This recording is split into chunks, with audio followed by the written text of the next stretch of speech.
ஈரோடு மாவட்டம் பெருந்துறை அருகே அத்திக்கடவு அவிநாசி திட்ட பைப்லைனில் உடைப்பு ஏற்பட்டு பல லட்சம் லிட்டர் தண்ணீர் வீணாக வெளியேறி வரும் நிலையில் லாரி மோதி பைப்லைன் உடைந்த சிசிடிவி காட்சிகள் வெளியாகியுள்ளது.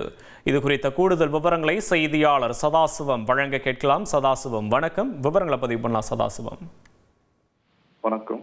ஈரோடு மாவட்டம் பெருந்துறை அருகே சீனாபுரம் வழியாக இன்று அதிகாலையில் லாரி ஒன்று சென்றுள்ளது. லாரி ஓட்டுநர் தூக்க கழகத்தில் சாலையோரம் இருந்த அத்திக்கடவு அவிநாசி திட்ட பைப்லைனில் லாரியை எதிர்பாராத விதமாக மோதி விபத்தை ஏற்படுத்தியுள்ளார். இதனால் அத்திக்கடவு அவிநாசி திட்ட பைப்லைனிலிருந்து திடீரென நள்ளிரவில் பல லட்சம் லிட்டர் நீரானது வேகமாக வெளியேறியது.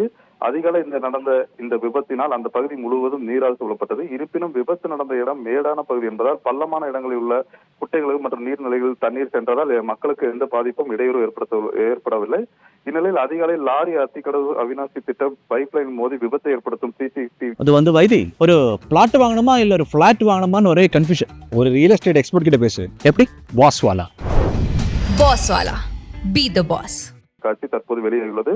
மேலும் இதற்கு முன்னதாக தகவல் அறிந்த அவிநாசி அத்திக்கடவு திட்ட பணியாளர்கள் தண்ணீரை நிறுத்தும் பொருட்டு அதாவது திட்டம் செயல்படக்கூடிய காளிங்கம்பாளையம் அணைக்கட்டில் இருந்தும் அதே போன்று அதன் கிளை திட்டமான திருவாச்சி பகுதியிலிருந்தும் தண்ணீரை உடனடியாக வெளியேறுவதை நிறுத்தினர்.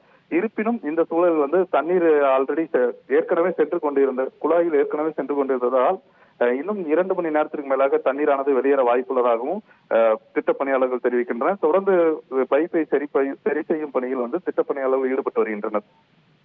விவரங்களுக்கு நன்றி சதாசிவம்.